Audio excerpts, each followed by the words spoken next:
you've said before, work-life balance is good for people who do not care about work-life balance. When I was reading this, I was like, either I'm thick or I just don't get it. Can you help me understand this, JD? Yeah, sure. So you mentioned earlier that you've made a lot of investments in France, right? Yeah.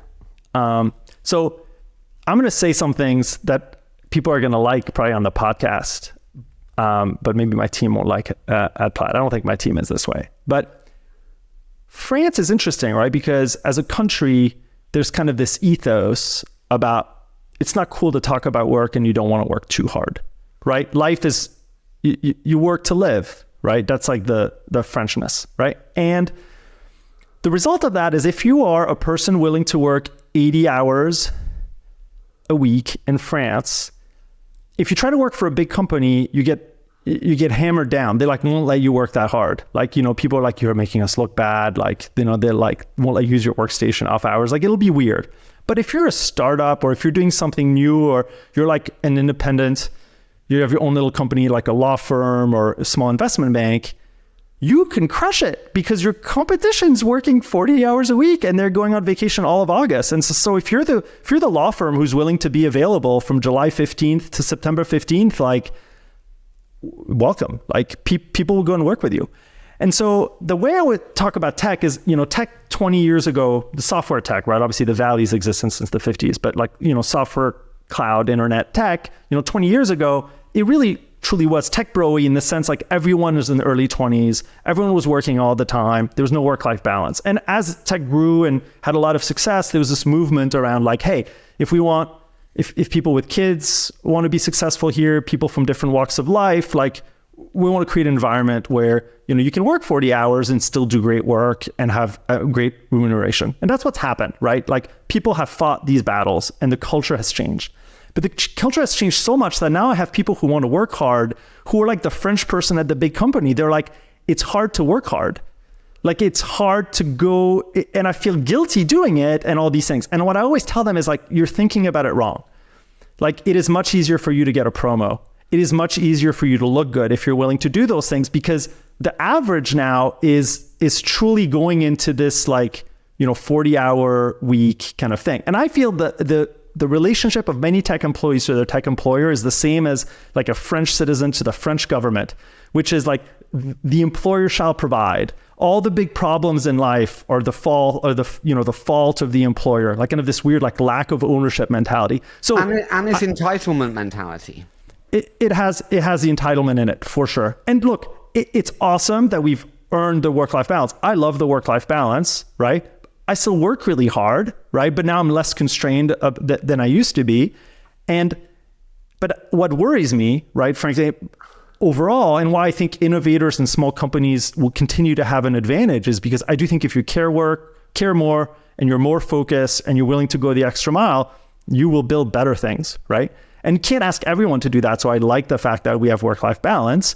But I think for the people who really like want to push, they'll have more career success. And it's not a story, but it's like one of the situations that I find always interesting are like new grad hires across the industry who are really these brilliant people, right? And who join the tech companies, and the first time in their life when there's not equal treatment is the first promo cycle at their company. When some people get promoted to the next level after 12 months, some it's 18 months, some it's 24 months, some it's 30 months. And it happens and they're like, but I'm as smart as the other people. And then suddenly it's like, well, no one cares that you're as smart. What people care about is, are you a top producer? And there's different ways you can be a top producer, but when everyone's as smart as you are, what's going to differentiate your success? And I think hard work will matter. Now, everyone's going to get the promo eventually, right? Or most people are. So you'll still have a good life. You get paid a lot, but you can't be surprised when someone outperforms. Do you know what separates the one that does get the promos and the one that doesn't most often? And this is not me being an old man boomer. It's the one who's in the office more as well. Sorry. There you are. You're back to it. It's just true. I totally agree. I do want to ask one final one on people, and it's just a question around: do you believe that you can be truly great and have work-life balance? And when I say truly great, let me put a placement around it. Build a $10 billion plus company. I don't. Well, so I know a few truly great people who I think have the right viewpoint and are really good at motivating and delegating, meaning they create the structure for success, like the North Star, the product roadmap, and then they're able to motivate other people to go in that direction. So that person can do it. And that person could be a great CEO. Like it's possible. But as a whole, no. You need, I think to do great things, there's a great sacrifice. You'll find exceptions, like one-offs, but I think on average it doesn't play out. And the analogy that I would say is to like a professional athlete, like a LeBron James or whatnot. There's plenty of people who are professional athletes who, from a pure physical understanding of the game, they're there, and who just don't put in the work. And there's people who put in the work. And with athletes, we're totally okay to make fun of the ones that don't put in the work, right? They get like the sports writers just make fun of them all the time. They're like, it's a 15-year career. You get one shot at this, like you get your big payday and then you stop trying as hard, right? They like love digging into them. But like, what's the difference? We're like, oh, the athlete's career is so short, so like they should work as hard as they can for that period. Man, life is short. Life is short for all of us.